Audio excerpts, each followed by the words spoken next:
Hi, I'm back. Adhering to the principles of assessment in the next unit will keep you on track when you are designing a test and assessing a student's performance. However, there is one human element that can affect this negatively. It is bias. In the piece that follows, I have called you assessor. Bias refers to thinking that is either for or against a person, event, or idea.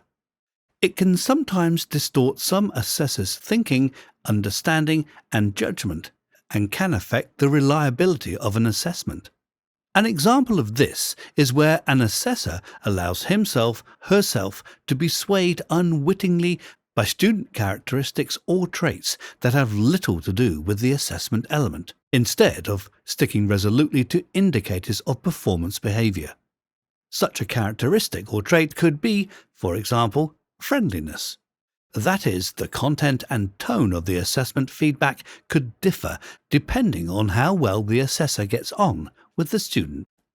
It could be swayed in a positive way if the assessor and students have become friends. Alternatively, the assessor could be swayed in a negative way towards the student if there is no friendship.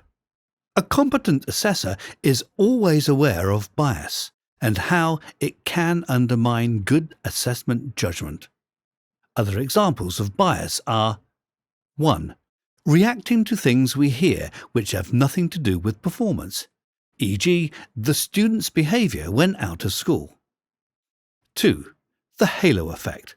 That is, making an assessment decision based on previous student behavior or your understanding of the student, rather than on the student's current performance during assessment.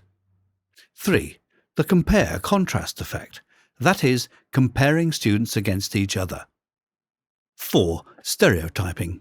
That is, making a judgment about the student because of a characteristic of the student rather than the performance of the student.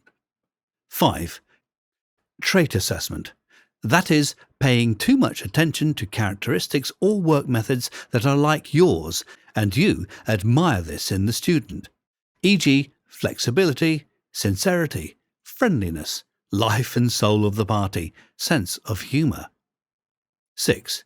Giving more weight to positives than negatives. 7.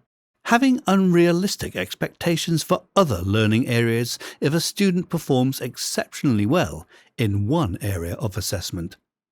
The solution to overcoming the intrusion of bias, thereby enforcing reliability, is for the assessor to 1.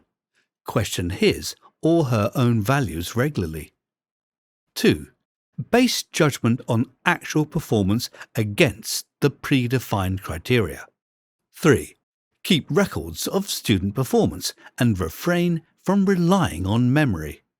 4. Ensure active listening skills are continually used. 5. Ensure there are no interruptions, distractions during the listening. I hope you will find this useful. Being aware of bias is an important element in the outstanding teacher's toolbox. Good job!